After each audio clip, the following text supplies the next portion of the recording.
Gulf മേഖലയിൽ വൻ രാഷ്ട്രീയ ചലനം. ആഗോള എണ്ണ വിപണിയെ ബാധിക്കുന്ന വൻ തീരുമാനവുമായി യുണൈറ്റഡ് അറബ് എമിറേറ്റ്സ് രംഗത്ത്. എണ്ണ ഉൽപാദക രാജ്യങ്ങളുടെ പ്രധാന കൂട്ടായ്മയായ ഒപെക്കിനെ വിടാൻ UAE ഒരുങ്ങുന്നതായി തന്നെ റിപ്പോർട്ടുകൾ.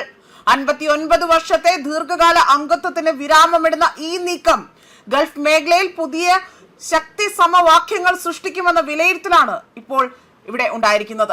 മെയ് 1 മുതൽ തന്നെ ഈ തീരുമാനം പ്രാബല്യത്തിൽ വരുമെന്നും സൂചനകൾ. ഈ നീക്കത്തിന് പിന്നിൽ എന്താണ് എന്ന ചോദ്യമാണ് ഇപ്പോൾ ഉയരുന്നത്. ഇതോടുകൂടി തന്നെ സൗദി പാക് സഖ്യത്തിന് തിരിച്ചടി നൽകിക്കൊണ്ട് UAE ഒപെക് വിട്ടിരിക്കുകയാണ്. പണമിടപാടിലും കടുത്ത നീക്കമാണ് റിപ്പോർട്ട് ചെയ്യുന്നത്. സൗദി അറേബ്യയും പാകിസ്ഥാനും ചേർന്ന് രൂപീകരിക്കുന്ന പുതിയ സഖ്യത്തോട് UAE കടുത്ത എതിർപ്പ് പ്രകടിപ്പിക്കുന്നതായാണ് റിപ്പോർട്ടുകൾ സൂചിപ്പിക്കുന്നത്. പാകിസ്ഥാനെ സാമ്പത്തികമായി തന്നെ പിന്തുണയ്ക്കുന്ന സൗദിയുടെ നിലപാട് UAE ഇവിടെ അസ്വസ്ഥരാക്കുന്നുവോ എന്നതാണ് ചോദ്യങ്ങൾ ഉയരുന്നതും. ഇത് വെറും ഒരു സംഘടന വിടൽ മാത്രമല്ല, ഗൾഫ് മേഖലയിൽ ശക്തി പുനർക്രമീകരിക്കുന്നതിന്റെ എന്നതാണ് നിരീക്ഷകരടക്കം വിലയിരുത്തുന്നത്. ഇതോടുകൂടി തന്നെ എണ്ണവിലയിൽ പോലും എത്രത്തോളം മാറ്റമുണ്ടാകുമെന്ന ആശങ്കയും ഇവിടെ നിലനിൽക്കുന്നുണ്ട്. ഇറാൻ അമേരിക്ക സംഘർഷത്തിനിടയിൽ തങ്ങളുടെ എണ്ണ ആസ്തികൾക്ക് നേരെ ആക്രമണം ഉണ്ടായപ്പോൾ സൗദി ഉൾപ്പെടെയുള്ള GCC രാജ്യങ്ങളിൽ നിന്ന് വേണ്ടത്ര പിന്തുണ ലഭിച്ചില്ല എന്ന പരിഭവം UAEക്കുണ്ട്. ഈ യുദ്ധമുഖത്ത് UAE ഒറ്റപ്പെട്ടപ്പോൾ പാകിസ്ഥാൻ മധ്യസ്ഥനായി തന്നെ ചമഞ്ഞുകൊണ്ട് അബുദാബിയെ കൂടുതൽ പ്രകോപനത്തിലേക്ക് കൊണ്ടെത്തിച്ചു.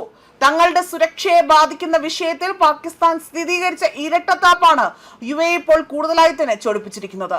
ഇതിന്റെ ആദ്യ പടി എന്നോണം തന്നെ പാകിസ്ഥാന് നൽകിയിരുന്ന $3.5 ബില്യൺ വായ്പ 2027 വരെ തന്നെ സമയം ഉണ്ടായിട്ടും UAE പെട്ടെന്ന് തന്നെ തിരിച്ചാവശ്യപ്പെട്ടു. പാകിസ്ഥാന്റെ വിദേശ നാണ്യ കരുതൽ ശേഖരത്തിന്റെ 1/5 അത് വരുന്ന ഈ തുക പെട്ടെന്ന് ആവശ്യപ്പെട്ടത് ഇസ്ലാമാബാദിനെ കടുത്ത പ്രതിസന്ധിയിലേക്കാണ് നയിച്ചിരിക്കുന്നത്.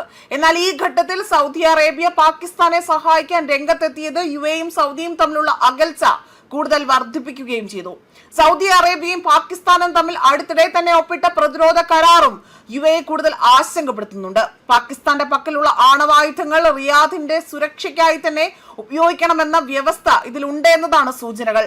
ഇതോടൊപ്പം തന്നെ തുർക്കിയും അതിനെയും കൂട്ടി പുതിയൊരു അച്ചുതണ്ട് രൂപീകരിക്കാൻ പോലും സൗദി ശ്രമിക്കുന്നത് തങ്ങളുടെ പ്രാദേശിക സ്വാധീനം കുറയ്ക്കുമെന്നതാണ് UAE ഭയക്കുന്നത്.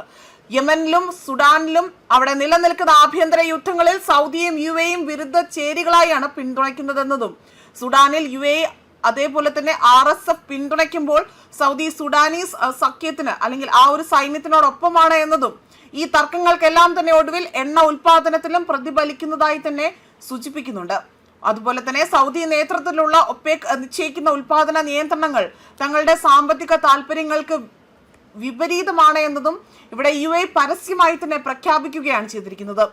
ഒപെക്കിൽ നിന്ന് പുറത്തു വരുന്നതോടുകൂടി തന്നെ തങ്ങളുടെ എണ്ണ ഉൽപാദന ശേഷി പൂർണ്ണമായും പ്രയോജനപ്പെടുത്താൻ UAEക്ക് സാധിക്കും.